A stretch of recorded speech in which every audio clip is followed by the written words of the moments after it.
But yes, thanks for coming and help me give a very warm welcome to Yulia, who is going to do a talk on creative data visualization with Gen AI. So, Yulia.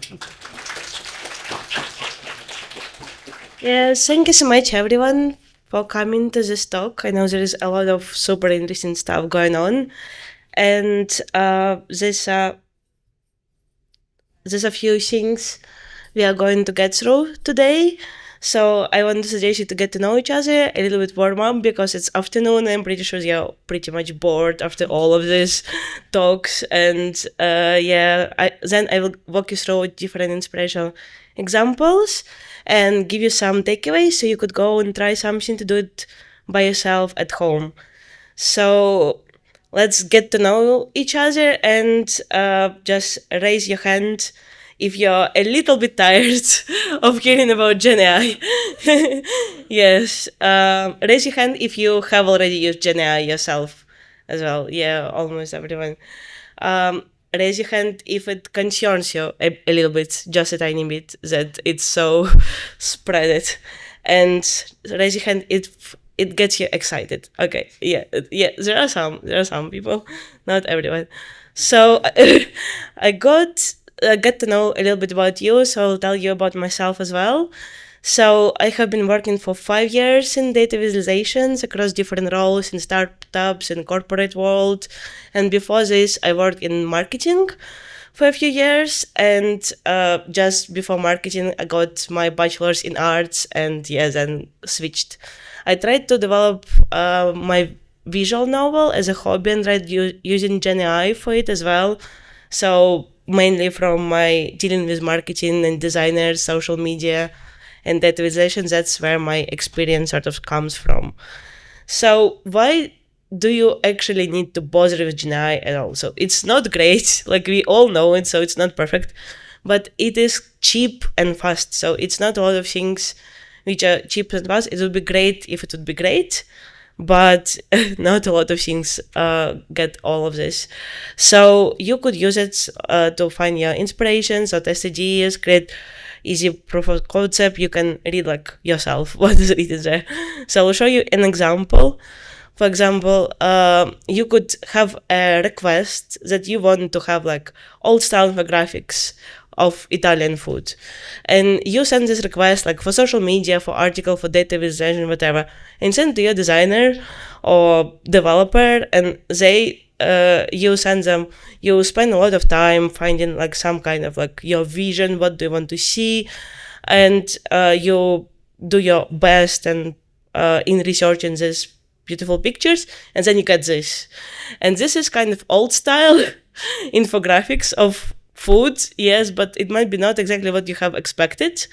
And in that case, you generally could have just used Gen AI to generate and choose this style and color, so developers wouldn't waste their time on developing something which you actually haven't intended to do, and not something, don't waste your time and resource.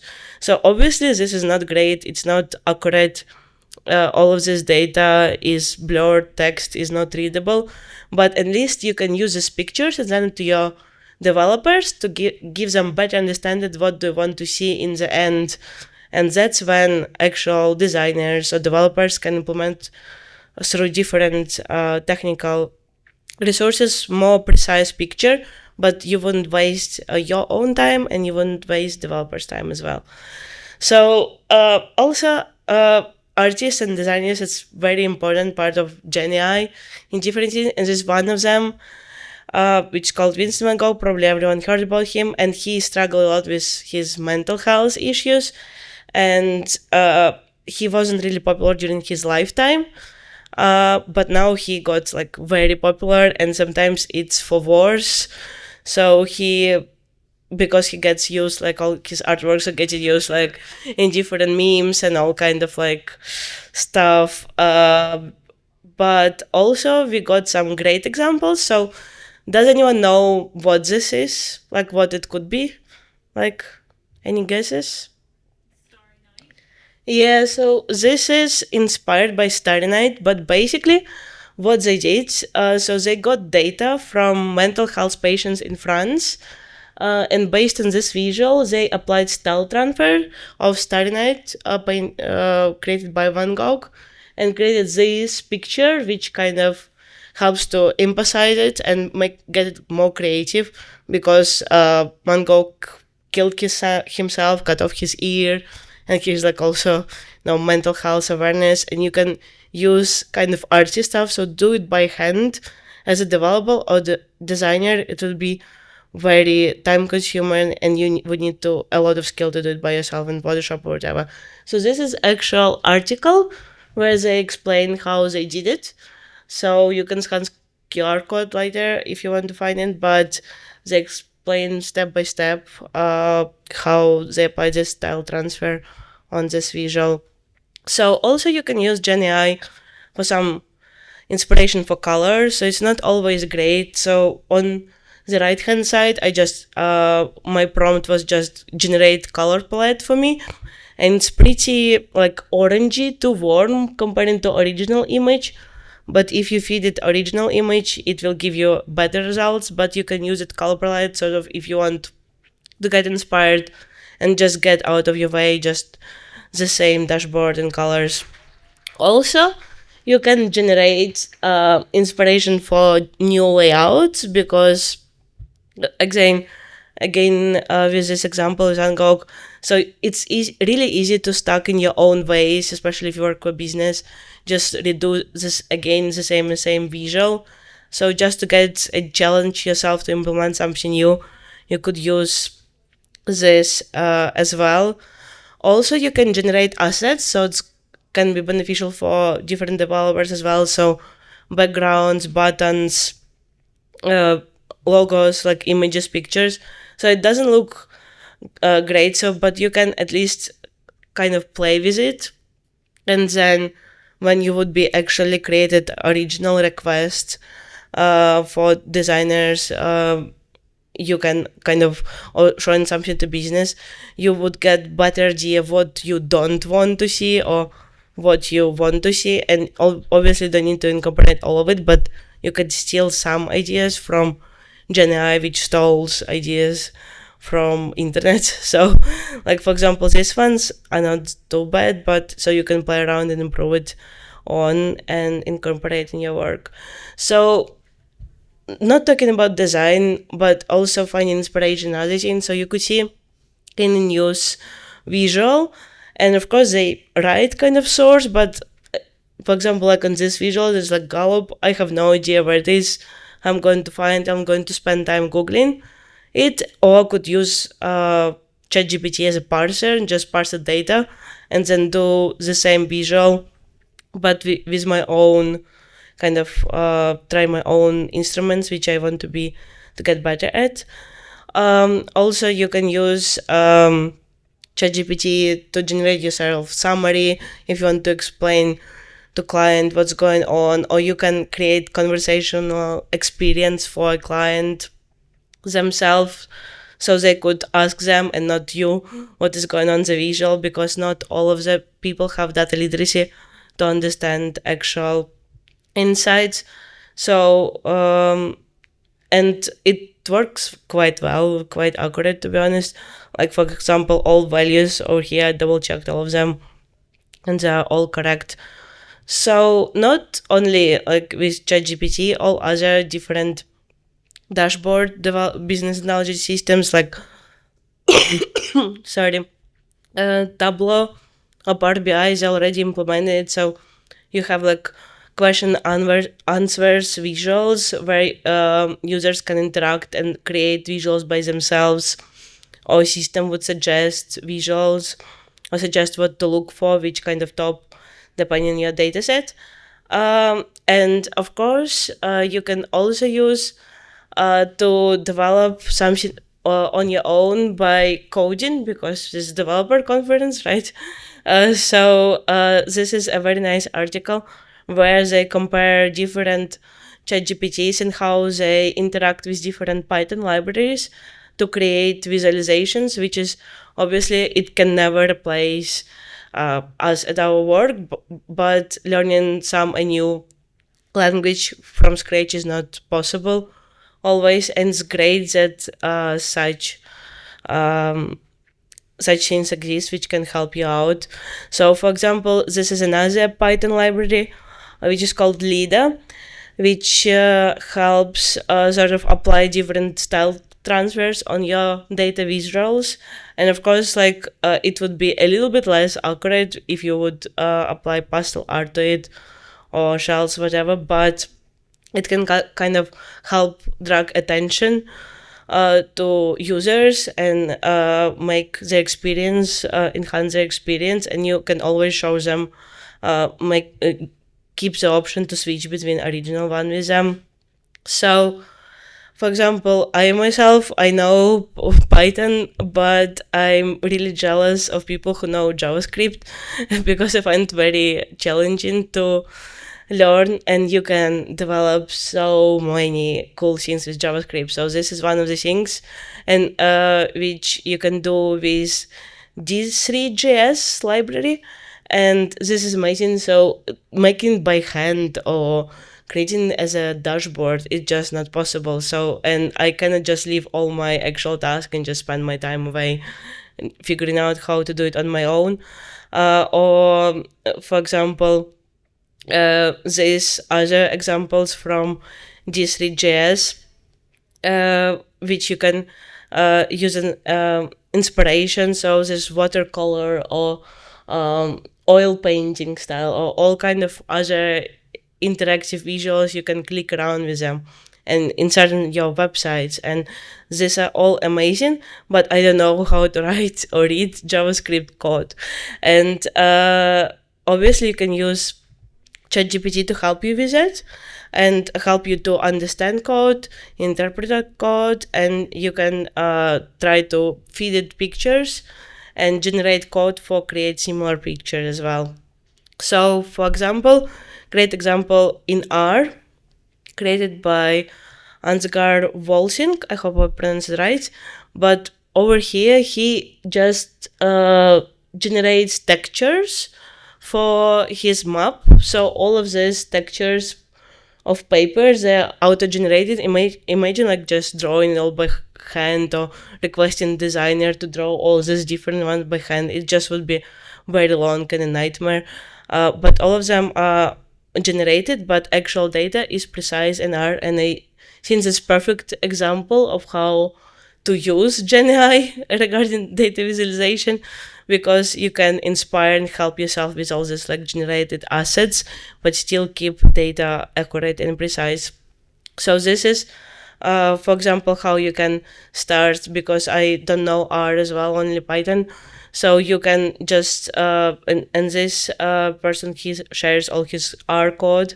So you can just feed it to ChatGPT and use as a code interpreter with all these comments and kind of things, and help it yourself to actually learn what is going on and how you can change for your own pet projects.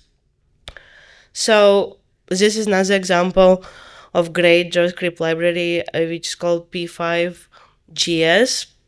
And this is just amazing examples what you can create with, but again, you need to learn JavaScript. And these are some of the options and assets you could create and make them interactive and shareable and insert in your websites. And these are some of the examples. So in the final, so ChatGPT also can help you to actually score what you created. So this is like special GPT agent created by Adam Mika, and it actually scores the visuals and helps you to enhance them.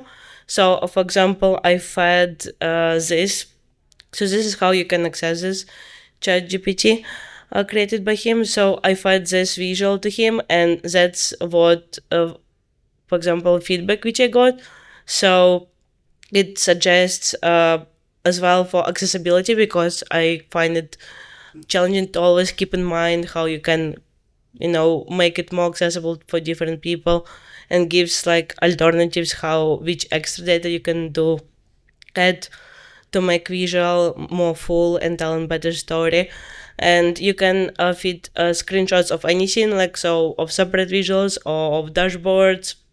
And here, so it doesn't really it cannot read precise text, so it seems that nice font and everything, which is obviously not readable, at least for me. But it gives like some insight about simplifying layout and creating more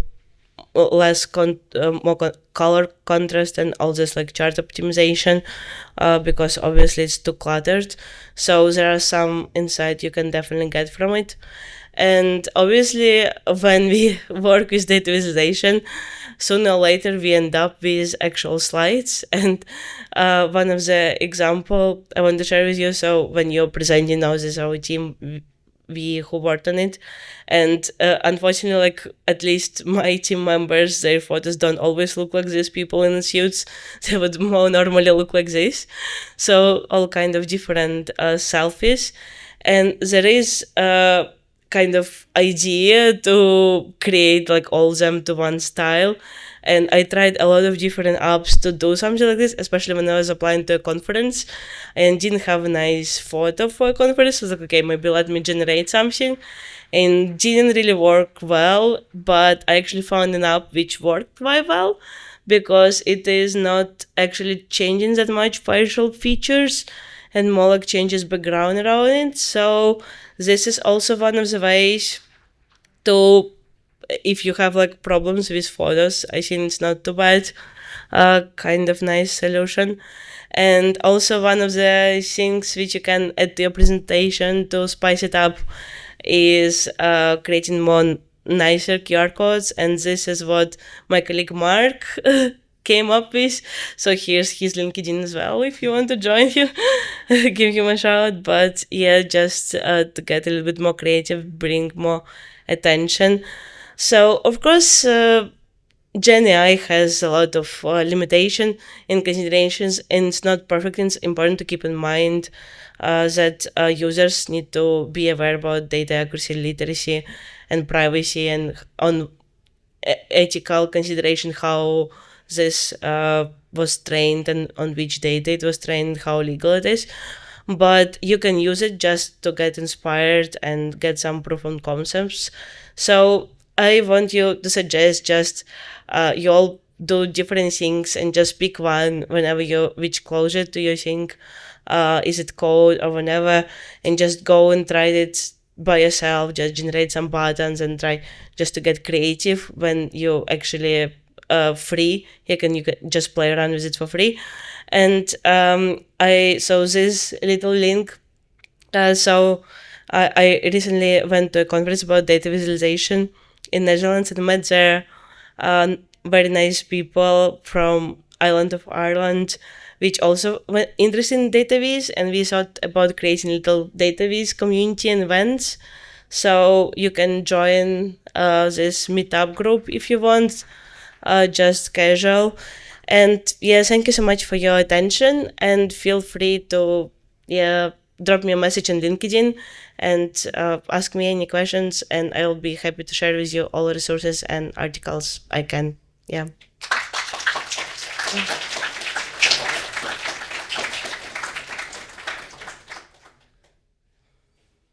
Yeah.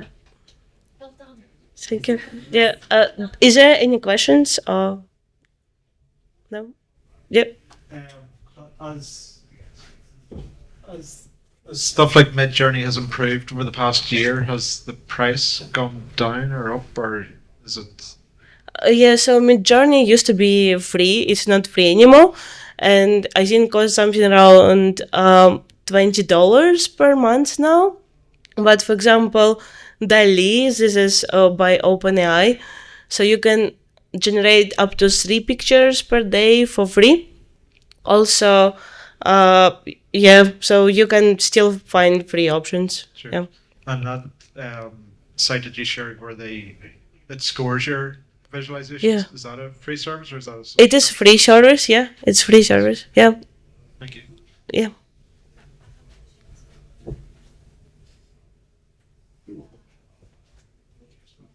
Yeah, thanks for the presentation, and I found some insights very useful, and definitely I will think how to incorporate in my daily work. However, I would like to hear your advice on the topic of security. For instance, I'm working for deeply corporate environment for bank, and I still concern how my data can tell the story, and I would like to make it visualization, but hence I'm kind of working in security environment that I can't make the leakage of the data into the open source. I would consider it not safe to rate my visualization or to give me advice. So how can I play around with the GenAI capabilities, still keeping it safe, but leveraging some insights from it? Yeah, so with GenAI, you can just give it columns and just explain which data types are there, and you can generate mock-up data there. I just generate example data, and then you can use it in your visualization, sort of insert and just feed that screenshot with not actual data with it. So there are ways around it where you can use just mock-up data and still get some feedback. Yeah.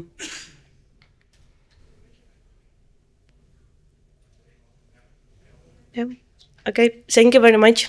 Yeah.